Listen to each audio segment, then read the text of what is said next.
Welcome back, everybody, to another preview. I was about to record the other preview because the first attempt recording the previous two previews did not work.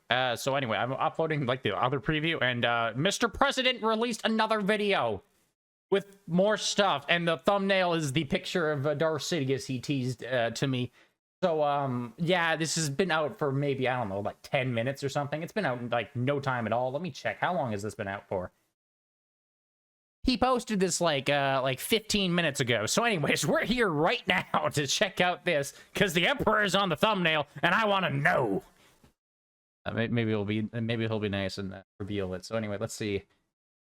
What's going on, everybody? It's your boy, Mr. President.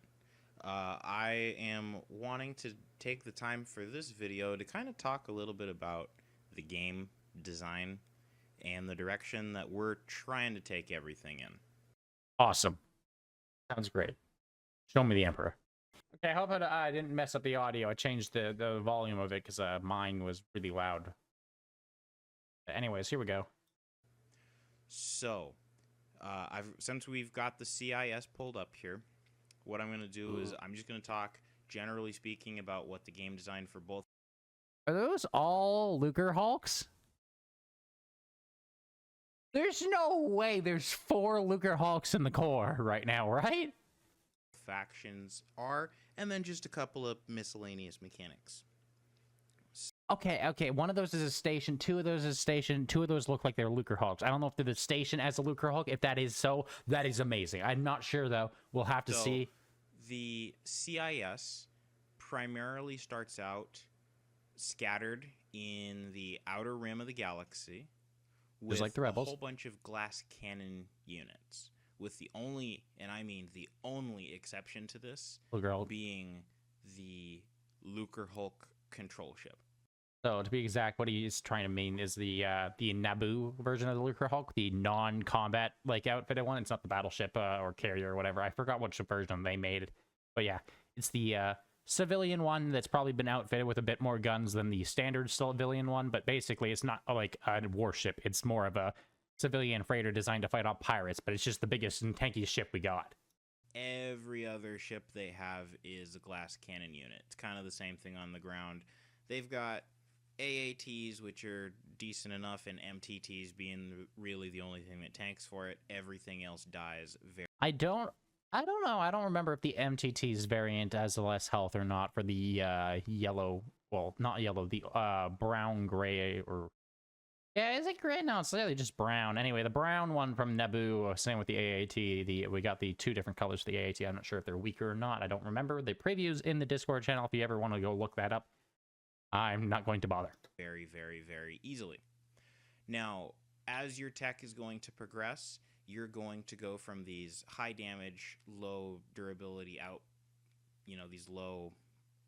Wow, I can't talk. You're going to go from these high damage, low health units, and you're going to gain in durability as your tech progresses to make it so that you can actually withstand the hits that the Republic are going to give you. The Republic is going to have the opposite story. They are going to start with these... Yeah, so to make it doesn't sound strange like Prez, who can't speak like me normally. Basically, the CIS starts off with a bunch of really high damage output glass cannons. So everything from like probably munificence to some of the other like we can see a hard cell up there. They're going to do a lot of damage, but they're going to have like no health. Because they're all like frigates or weaker, and they all have like no heavy armor. They're all light craft, basically. Whereas the Republic starts off with low-tier acclimators. I'm sure they don't have all the versions of the acclimator, but they have acclimators and dreadnoughts, both of which are really powerful and very tanky. Whereas the acclimator is probably a little more powerful, the dreadnought's a little more tanky, but both of them are going to do a lot better in terms of stability for the Republic, whereas the CIS is going to do a lot more damage. Very tanky, but close-range units. So you're going to be going from things like Dreadnoughts and Invincibles up to Venators, Victories, and Valiants. I may or may not know what a Valiant even is, but yeah, I forgot about the Invincible. Yeah, the Republic's going to have the Invincible as their counter to the Lucrehulk. That thing is going to be a tank. Like, it is tanky. It doesn't have as many weapons as some of the other mods put them on there, but it's definitely still going to have the tank that the other mods have. So yeah, that will be your frontline, basically, meat shield for the Republic. And that progression is going to look more like, hey, we have the tankiness, we don't have the firepower or the range. And as you tech up as the Republic, you're going to get more firepower, you're going to get more range. For Republic Ground, it's a little bit different of a story because they will always have a quality advantage unit per unit compared to the CIS. Their thing is having counters to certain units. The Republic ground forces are vulnerable in a couple of areas, and teching up into vehicles and clone legions. And so what it's coming down to is basically the Republic is going to have elite infantry. The best way I like to think of it is they're kind of like the rebels, whereas the rebels are always got good infantry for an Awakening Rebellion, like even the tier 2 rebel infantry, which is the equivalent of a clone. So tier 2 rebel infantry are still like better. They're equal, if not better, than most of the Black Sun's standard infantry. And same with the Empires, because, well, I guess the rebels actually know what they were doing, or at least thought about what they were doing, whereas the Empire just kind of threw their guys in. Whereas, unlike the Empire and Black Sun, the CIS doesn't have higher tier infantry for the most part, especially early game. Like, they're not going to have any really tier 2s. We're just going to be stuck with B1s, and we might get B2s. I don't know. We might have only, like, some cheap version of a B2 or something. Either way, to get, like, it looks like we have B2s actually, and Droidekas even on there, but yeah, we're not going to have any, like, the Droideka snipers or any of those guys, I don't think, at the start, so we're going to have to upgrade to get those guys in order to actually, you know, counter just the sheer firepower that the clone army will have against the CIS, so until we unlock some higher tier stuff, we're probably going to be stuck with, like, a lot of B1s. And Spec Ops is going to kind of plug those holes. Now, as the game goes on, the Republic is going to get more range, more firepower, while being still relatively tanky. And what that means is you go from a game where the CIS is on offense to one where the Republic is going to start pushing back. And so it's just, it sounds like it's just going to go exactly how the movies kind of portray it a bit, and the TV shows, where start of the war, Republic is kind of getting sacked in the face. Like, they're just getting slapped around on all fronts. They have really nothing to counter the long-range firepower of the, going to assume it's the Munificent. It makes sense if it's the Munificent. Those guys have been around forever. Whereas, like, the Acclimator's good, but its range isn't really good enough to get all the way in there. Like, it needs to get up close and personal to deal the amount of damage that a Munificent can deal from, like, twice the range.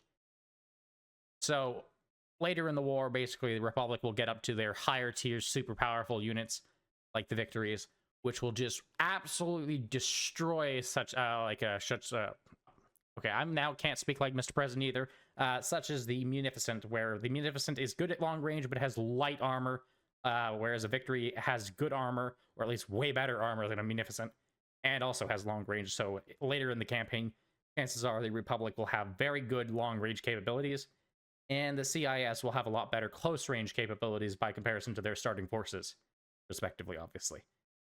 Such as, I'm thinking of, like, the Providence, obviously. The Providence late game will be, well, not late game, but even, like, mid-game will be a lot better close-range unit than, say, a Dreadnought. When the Republic starts pushing back, you're going to need some strong defenses. The CIS does not start out with a ton of defensive capability. However, if we were to go over to Munilin's tier, you'll see what I'm talking about. Okay, we got 4 build options? Looks like 4 build options. Really cool thing I think it looks like they've done. So the actual ring is a defensive structure. That is actually the coolest thing ever if they've managed to do that. If they managed to get the core sphere and the ring as 2 separate buildable things that if you build them, they combined into one Lucrehulk as a defensive, like, structure as your space station, that is amazing. And obviously we got the Banking Clan? I think it's the Banking Clan's the giant like defense platforms from the 2003 Clone Wars. Talking about as we kind of select and zoom in on the planet. Awesome. So that is awesome. Look at those starting units. Beautiful starting units. We do have the Hellfire droid at the start, which is actually kind of cool. I don't know if we'll be able to build that without tech, but we at least have some starting units of them. Same with that tank. I gotta love those things. They're so cool. If you've never played, the game that is from is, at least to my knowledge, is the first Star Wars game I've ever played, which is actually the Clone Wars video game. I played it on the Xbox, just the original straight up Xbox. That was my first ever Star Wars game. The vehicle only game, where you played as the Republic in the campaign, but in multiplayer, or as I like to call it, it's not really multiplayer for me. I was playing it as co-op, like split screen, basically, like 1v1 or like 2 or something like that. Anyway, it was up to 4 screen, basically, where you just fought each other in that, and they had that tank as a playable unit, and the same with some of the other cool ones like the AAT, and they were so insane in that one. But like, that was my childhood, so I will always have a strong attachment to those specific units, because, well, they were from the first ever Star Wars game I ever played. So, you know, a lot of fun there. Also, we do see the Munificent. Oh man, that thing's gonna be expensive. 5,000 credits basically for Munificent. I'm gonna need to find a discount for that pretty much immediately. The hard sell, not too pricey actually. I think that's discounted though, so well, it is discounted. I don't know how much it's discounted by. If it's 1,500 base, I'm going to assume that's a really good discount if it is. And then it looks like that is probably the not the carrier. That's probably the Pursuit Destroyer. Yeah, it's probably Pursuit Destroyer there. So anyway, those are pretty cool. And then we got the garbage, like, little scarab-looking fighter, I think it is, or something. There are 3 levels of space defense, as indicated here. Level 1 just means you get level 1 space defenses, like, you know, for the Empire, it's your Golan 1s. For the Rebels, it was your XQ1. That's kind of how it works in AOTR. Well, here it's going to be the Lucrehulk core ship as your level 1 defense, and for the Republic, it's going to be the Firestar. Your level 2 defense for the Republic is going to be like, you know, your Golan 1, Firestar 2. Level 3 is going to get you the Golan 2. None of those things are tech locked. However, for the CIS, your defensive stations are tech locked. So the Lucrehulk core ship is not tech locked, but your level 2 and 3 defenses are. Your level 2 defense is going to be this Lucrehulk ring station. I don't know who did this, Mr. President. I gotta say, I'm assuming you guys probably were already trying to implement it, but we had like some Discord calls with a few of the devs when Prez was showing off things months ago. And this was one of the suggestions that like a lot of people wanted to see. I cannot believe you guys managed to do it. That is so cool. Having the Lucrehulk was like one of the like iconic things, because they're basically, back then they hadn't figured out what they wanted to do for the defense stations, or any of the stations to be exact. They were like, okay, well, I think at the time they were going to use either the old Republic at War stations possibly, or even just maybe in base game, or like the ones from Awakening Rebellion. It's just a placeholder. And as you can see, actually, we can still see one of those right now. I'm guessing that's shipyard, but who knows? Anyways, point is, having the Lucrehulk, the actual Lucrehulk, as a defense station with 2 parts to it, whereas you have the ring as the upgrade, basically, is so cool. I gotta say, I'm so happy that is what you guys managed to get as the actual defense station. That is perfect. Fits so well with the CIS faction. Basically, imagine a Lucrehulk that is missing the core ship. However, it is more armed than the droid control ship, but it is not as well armed as the Lucrehulk battleship. It's kind of right in that middle ground. I don't know if they managed to get the centerpiece into the actual Lucrehulk, but just having the ring, like we saw it on the map there, so I'm optimistic they might have managed to get the actual ring around the thing, because if it's an upgrade, they would just like combine the 2 into one. Like, it could be a prerequisite or something, whereas if you build the second one, it just stacks with it. But either way, even if they can't do that, just having a Lucrehulk like ring as a defense station is so cool. That's going to be your level 2 station. For the early game Republic, that is a very, very scary thing to fight, but as the Republic is going to tech up and get into more powerful units, eventually those Lucrehulk ring stations are not going to be nearly as big of an obstacle as they used to be. So, as Prez just said, they're basically a mid-tier Lucrehulk. So by comparison, they're weaker than an actual battleship, which is good. Having a defense station be stronger than the battleship one doesn't make a whole lot of sense. Because, well, obviously the CIS is more focused on attacking in the Clone Wars than they are on defense. They aren't actually defending a whole lot most of the time. They would just leave if they lose the battle. And even on defense, when we do see them, they don't actually really have a defense station or a defensive Lucrehulk station. They have the outfitted radar one, whereas they have like the radar tower like stuff along like a few of them. But most of the time, it's just a standard Lucrehulk as the actual defense. So having this as like a mid-tier between the garbage trash version of the Lucrehulk, which is basically just a freighter with a lot of weapons on it, and the actual battleship, having it as a middle ground seems exactly where you want it. So it's still like you still want the bigger battleship Lucrehulks, which cost a lot. They're probably going to cost 20,000, like they do in the Awakening Rebellion, assuming the devs are trying to keep the continuity for prices anyway. But yeah, definitely feel like they're going to want to try and keep that right in their middle ground so that the Republic can break them in the early game, because the battleship is definitely too strong to be a like 5,000 cost defense station. Which is where the IBC gun platform comes from. This is this green thing from Clone Yeah, the Intergalactic Banking Clan gun station. I wonder what they have on this thing. Wars 2003. This is your tier 3 defense station. This is a very, very, very, very, very scary defensive station. And when properly supported, can absolutely decimate fleets if it is not dealt with properly. However, they are easy to cripple by fighters and bombers because it's only got one shield gen hardpoint. Not going to show you the stats on these because I'll let you guys figure it out for yourselves. But I just... Aw, well, that's kind of disappointing. But, I will say, this, shoot, I don't know if any of them have it. I don't remember what the Recusant has. I don't think it does. I don't know if I wonder if any of the CIS fleet has the missile jam ability. And if it does, whatever has the missile jam ability is basically needs to be a permanent resident of that defense station.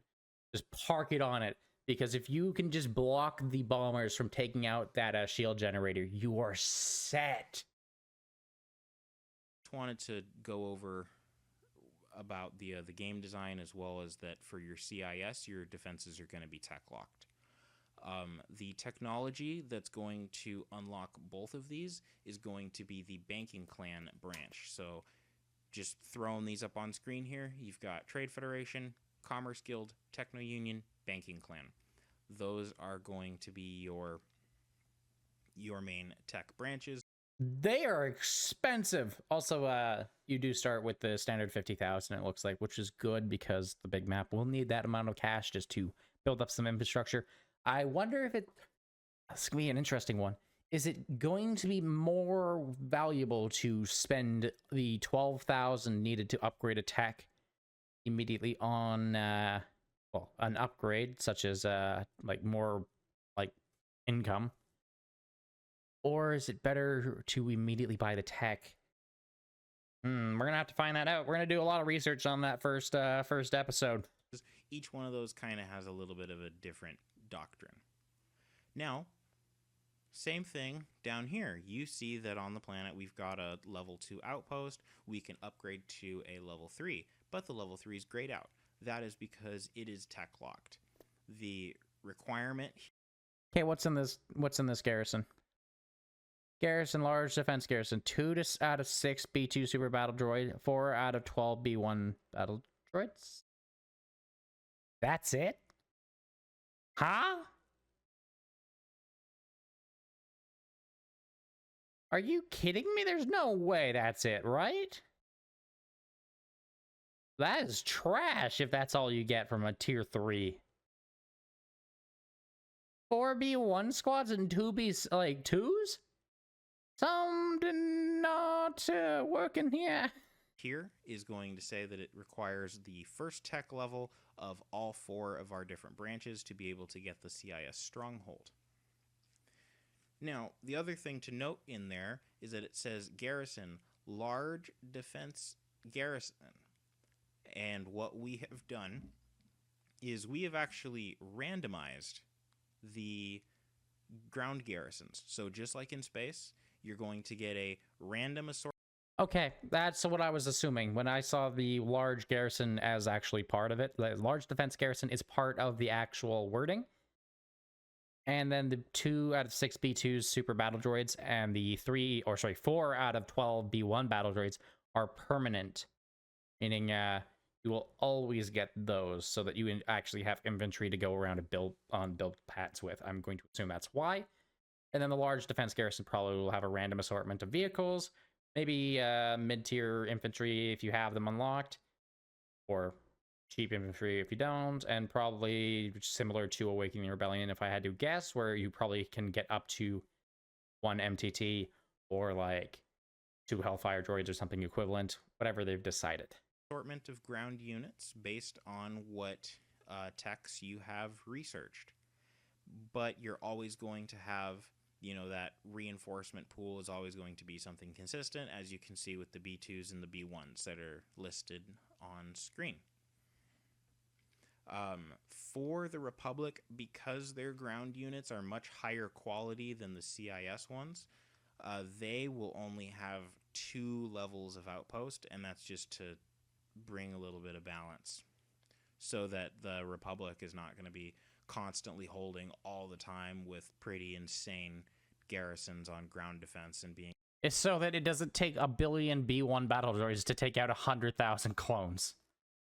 Because as much as cannon sounds fun, yeah, we need a little bit more balance than that in the game. Being able to repel pretty much any assault. Now, these level 3 CIS strongholds are not going to be available everywhere, but I just wanted to point that out.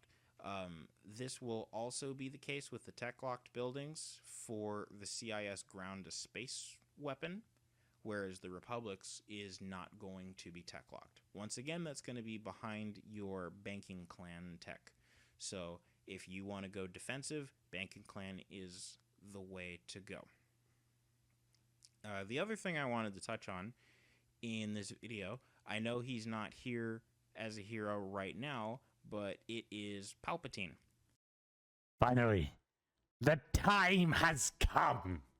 So you saw Palpatine as a hero in one of my previous videos, and in one of the other previews, it was noticed that Palpatine was also a hero available for the Republic. So how is this going to work? Because we never want to have a situation where Palpatine is fighting Palpatine. That would be a little bit immersion breaking.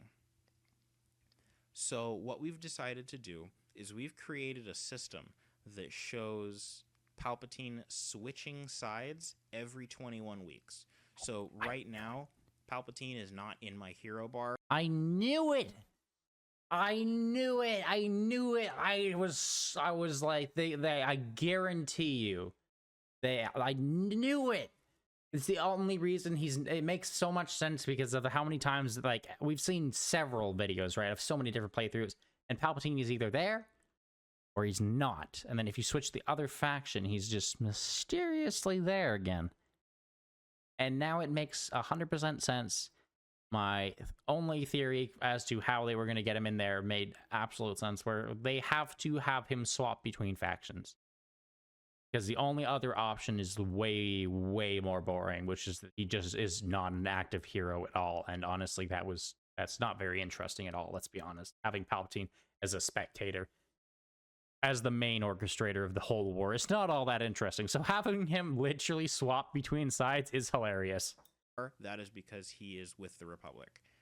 After the first 21 weeks are over, he's going to despawn from the Republic, and he's going to spawn in with the CIS. There's going to be a message in the top left corner up here that's going to, you know, say, hey, Palpatine's here for a bit, use him while you got him, and then... Okay, I don't know if we're going to see them. I don't know if we get to see him. If he reveals the Dark Lord as an actual attacking hero, he's literally going to play exactly like a mercenary.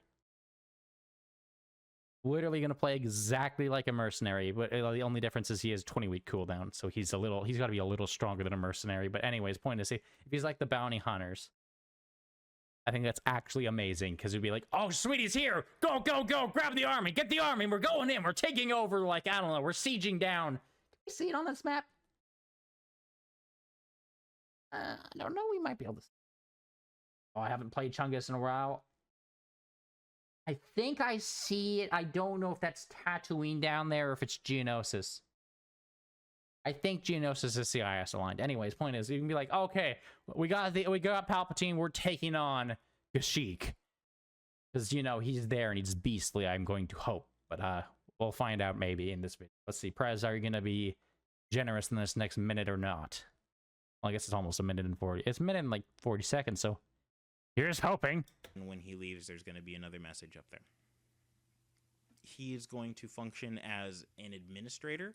Aww. For both sides, but he will not be a part of the administrator build limit, as mentioned in a previous video. But this is to, one, show that Palpatine is playing both sides, and two, that he gets to be that shadowy figure that he should be represented as for the Clone Wars. So what I'm going to do is, you know what? I'm not going to show Palpatine's description or anything like that. But all I will say is that for the CIS, he will be a stealth hero. His bonus is pretty good, but he will not be offensively usable. Aww. But if you're in a situation where he gets attacked and he's on the ground, Darth Sidious will be a defensive-only unit. But this is primarily not because he should be used in combat, but because he is trying to remain hidden. But if he does get caught, he'll be strong enough to wipe out most forces that can come. All right, it's not insane, because it kind of makes sense. It makes sense he doesn't actively be able to attack. I think that would have been ridiculous if it's like for 20 weeks I had the monstrosity himself. But I'll take him as a second place if I can park him on like my money-making world, and if the Republic shows up, he's like, piss off, and just sends back the ash of the entire like ground for like assault formation, because he's like, oh, if any of these survivors make it back to the Republic, they may reveal the truth. Therefore, there can be no survivors Up against him, because it's too early. So Palpatine's got to say, no witnesses. Oh, please make an Order 66 version that I get to use as an attacking hit. Be the coolest thing ever. Oh, that'd be the coolest thing ever. It's like, Order 66 happened. Palpatine's here, boys. Run for your lives. Oh, that is if you can. I don't think many are going to actually outrun him. So anyway, that's kind of all I wanted to touch on. A short little video just explaining some stuff and some game design. I know I rambled on a little bit. We're just packing up our final things and getting ready for this release. So anyway, guys, thanks for watching. Have a good one. Hey, Mr. President. I don't know. Maybe he actually, I don't know if he was planning to include Palpatine in this video. It might just be because of me, and I can hope so. But anyways, absolutely awesome preview. Man, the hype for this. Honestly, the biggest concern I have right now is that I'll be stuck at work again on the night they released it.